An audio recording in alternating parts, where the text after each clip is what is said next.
நாளை முதல் கோவில்களில் தனியார் மூலம் பிரசாதம் இல்லை என்று தெரிவிக்கப்பட்டிருக்கிறது. தொடர்பான மேலும் விவரங்களை தருவதற்காக செய்தியாளர் பாலகிருஷ்ணன் இணைப்பில் இருக்கிறார். பாலகிருஷ்ணன், வணக்கம். ஒரு விவரங்கள். வணக்கம் சலோமி.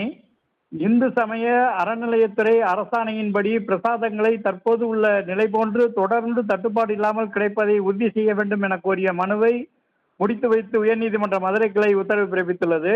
நாளை முதல் கோவில் நிர்வாகம் சார்பில் பிரசாதம் தயாரித்து விற்பனை செய்யப்படும் என அறநிலையத்துறை சார்பில் தகவல் தெரிவிக்கப்பட்டுள்ளதால் இந்த வழக்கை முடித்து வைத்துள்ளது.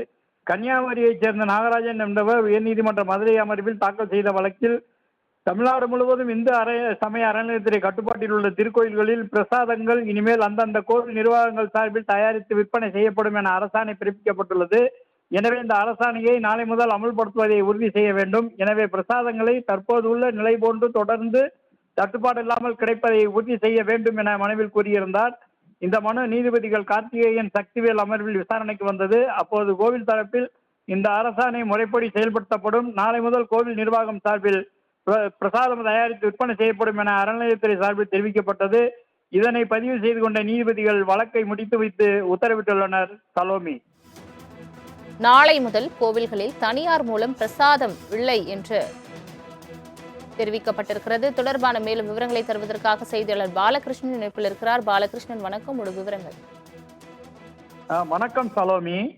இந்து சமய அறநிலையத்துறை அரசாணையின்படி பிரசாதங்களை தற்போது உள்ள நிலை போன்று தொடர்ந்து தட்டுப்பாடு இல்லாமல் கிடைப்பதை உறுதி செய்ய வேண்டும் என கோரிய மனுவை முடித்து வைத்து உயர்நீதிமன்ற மதுரை கிளை உத்தரவு பிறப்பித்துள்ளது. நாளை முதல் கோவில் நிர்வாகம் சார்பில் பிரசாதம் தயாரித்து விற்பனை செய்யப்படும் என அறநிலையத்துறை சார்பில் தகவல் தெரிவிக்கப்பட்டுள்ளதால் இந்த வழக்கை முடித்து வைத்துள்ளது. கன்னியாகுமரியைச் சேர்ந்த நாகராஜன் என்பவர் உயர்நீதிமன்ற மதுரை அமர்வில் தாக்கல் செய்த வழக்கில் தமிழ்நாடு முழுவதும் இந்து சமய அறநிலையத்துறை கட்டுப்பாட்டில் உள்ள திருக்கோயில்களில் பிரசாதங்கள் இனிமேல் அந்தந்த கோவில் நிர்வாகங்கள் சார்பில் தயாரித்து விற்பனை செய்யப்படும் என அரசாணை பிறப்பிக்கப்பட்டுள்ளது.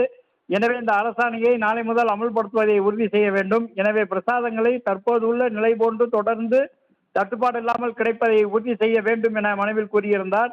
இந்த மனு நீதிபதிகள் கார்த்திகேயன், சக்திவேல் அமர்வில் விசாரணைக்கு வந்தது. அப்போது கோவில் தரப்பில் இந்த அரசாணை முறைப்படி செயல்படுத்தப்படும், நாளை முதல் கோவில் நிர்வாகம் சார்பில் பிரசாதம் தயாரித்து விற்பனை செய்யப்படும் என அறநிலையத்துறை சார்பில் தெரிவிக்கப்பட்டது.